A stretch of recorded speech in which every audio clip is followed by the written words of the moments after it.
Video में हम discuss करने जा रहे हैं सेट्स के बारे में।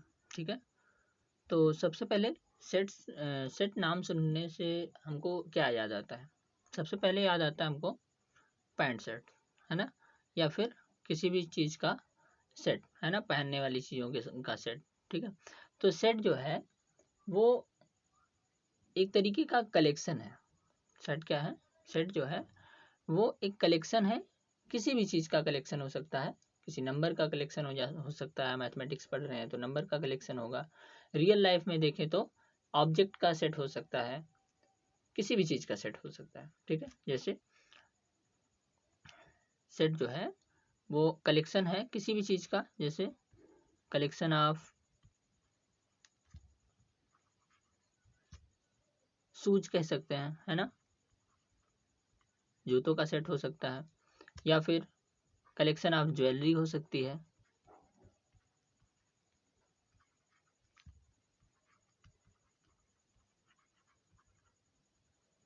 ओके, तो कलेक्शन जो है वही होता है हमारा सेट्स, लेकिन इसके भी कुछ अलग से डेफिनीशन है। कह सकते हैं कि जो हमारा कलेक्शन है वो वेल डिफाइन होना चाहिए। ऐसा नहीं है कि हम किसी ऐसे ऑब्जेक्ट को रखते हैं जो कि वेल डिफाइन ना हो, उसको हम बता ना सके कि कौन कौन सा ऑब्जेक्ट इस सेट के अंदर लाई करता है, कौन कौन सा ऑब्जेक्ट इस सेट में आता है। ठीक है, तो कहने का मतलब जो सेट है वो कलेक्शन है किसी भी चीज़ का, किसी भी ऑब्जेक्ट का, नंबर का, है ना। लेकिन शर्त क्या होनी चाहिए? शर्त यह है कि वो जो सेट होगा, कलेक्शन जो होगा, वो वेल डिफाइन होना चाहिए। यानी मतलब ऐसा नहीं है कि हम एक सेट एज्यूम करते हैं कलेक्शन ऑफ कह सकते हैं कि टैलेंटेड पीपल, है ना, कलेक्शन ऑफ टैलेंटेड पीपल। तो यहाँ पर या कह सकते हैं मोस्ट टैलेंटेड पीपल, है ना।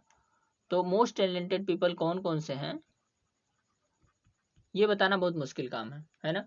लेट सपोज कि अब आप अपने क्लास में किसी स्टूडेंट को टैलेंटेड बोल रहे हैं, है ना। तो क्लास के स्टूडेंट में अगर टैलेंटेड सर्च करना होगा कि कौन कौन से स्टूडेंट जो हैं वो मोस्ट टैलेंटेड हैं, तो फिर उसका भी कुछ क्राइटेरिया रखना पड़ेगा, है ना। तो हम किस क्राइटेरिया पर कहेंगे कि ये जो स्टूडेंट है, पार्टिकुलर स्टूडेंट, वो सबसे ज़्यादा टैलेंटेड है, तो ये बताना बहुत ज़्यादा मुश्किल हो जाएगा। तो हम कह सकते हैं कि ये जो होगा एक तरीके से वेल डिफाइन नहीं है ना। ये जो सेट होगा मोस्ट टैलेंटेड पीपल या मोस्ट टैलेंटेड स्टूडेंट, ये जो है वेल डिफाइन नहीं है, तो हम इसको सेट की कैटेगरी में नहीं रख सकते हैं, है ना। लेकिन अगर कोई ऐसा चीज़ है जो कि वेल डिफाइन हो, लेट सपोज कह सकते हैं हम collection of student of your class, है ना, collection of students of your class. यानी मतलब आपके क्लास में जो भी स्टूडेंट हैं उनके कलेक्शन को हम सेट्स कह सकते हैं। क्यों कह सकते हैं? क्योंकि जो स्टूडेंट्स हैं वो कुछ फिक्स स्टूडेंट होंगे आपके क्लास में, है ना। वो वेल डिफाइन है कि यही पार्टिकुलर स्टूडेंट जो हैं वो तुम्हारी क्लास में है ना। उनके अलावा कोई दूसरा स्टूडेंट वहाँ पर नहीं है। हम यहाँ पर एक तरीके से क्लास के जो स्टूडेंट हैं उनको हम वेल डिफाइन कर सकते हैं कि इतने पार्टिकुलर स्टूडेंट के अलावा तुम्हारी क्लास में और कोई नहीं है ना। तो यानी मतलब ये जो कलेक्शन ऑफ स्टूडेंट्स हैं इन योर क्लास, वो एक तरीके से वेल डिफाइन है। तो हम कह सकते हैं कि this collection is a well defined collection and so this is a set. Okay, तो अभी हम सेट की डेफिनेशन को लिख लेते हैं, है ना। सेट की डेफिनेशन क्या है? तो set is well defined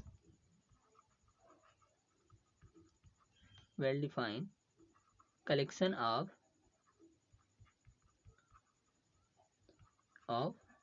object. Okay, किसी भी तरीके का ऑब्जेक्ट हो सकता है, या ऑब्जेक्ट के प्लेस पर कोई नंबर हो सकता है, एनीथिंग। ओके, तो सेट जो है वो एक तरीके का वेल डिफाइंड कलेक्शन है किसी ऑब्जेक्ट या नंबर का। ओके, ये कलेक्शन जो है ये किसी भी तरीके का हो सकता है। फॉर एग्जाम्पल अगर हम देखते हैं तो इसके एग्जाम्पल जो होंगे वो हो जाएंगे, जैसे मान लेते हैं हमारे पास कुछ नंबर्स हैं, है ना, नेचुरल नंबर्स के बारे में जैसे पढ़े हैं, तो नेचुरल नंबर का सेट जो होगा वो क्या हो जाएगा, एक वेल डिफाइंड कलेक्शन हो जाएगा, है ना। यानी मतलब नेचुरल नंबर जो है वो फिक्स कुछ नंबर है ना, हम नंबर को देखकर बता सकते हैं कि हाँ ये नेचुरल नंबर है या फिर नहीं है। तो ये जो कलेक्शन होगा वो वेल डिफाइंड कलेक्शन है। तो नेचुरल नंबर जो होंगे वो एक तरीके से कह सकते हैं कि वेल डिफाइंड कलेक्शन है और वो सेट होंगे, ठीक है। तो एग्जाम्पल में हम नेचुरल नंबर को लिख सकते हैं, जैसे नेचुरल नंबर क्या है, 1 2 3 4, है ना, इस तरीके से ये जाते जाएंगे, है ना। तो हम कह सकते हैं कि नेचुरल नंबर जो है वो एक तरीके से वेल डिफाइंड कलेक्शन है नंबर्स का। तो ये एक सेट का एग्जाम्पल होगा, ठीक है। ऐसे ही हम इंटीजर ले सकते हैं। इंटीजर मीन्स, इंटीजर को हम जेड से डिनोट करते हैं, ठीक है। तो इंटीजर में क्या हो जाएंगे, नेगेटिव नंबर और पॉजिटिव नंबर दोनों हो जाते हैं। जैसे 0 है, 1 2 3, है ना, एंड सो ऑन इधर, ठीक है। ऐसे ही निगेटिव साइड में भी रहेंगे, है ना, -1 -2, इस तरीके से एंड सो ऑन। तो ये जो है हमारा इंटीजर सेट ऑफ, इंटीजर जो होगा वो भी हमारा well defined collection of number है, दैट इज सेट।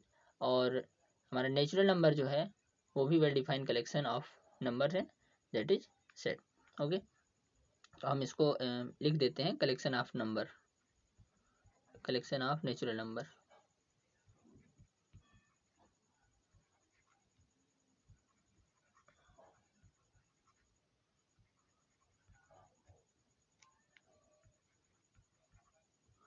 और ये जो है कलेक्शन ऑफ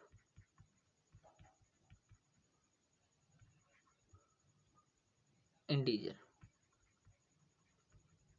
ओके, तो ये जो है सेट की डेफिनेशन है बहुत शॉर्ट में। Set is well defined collection of object और नंबर।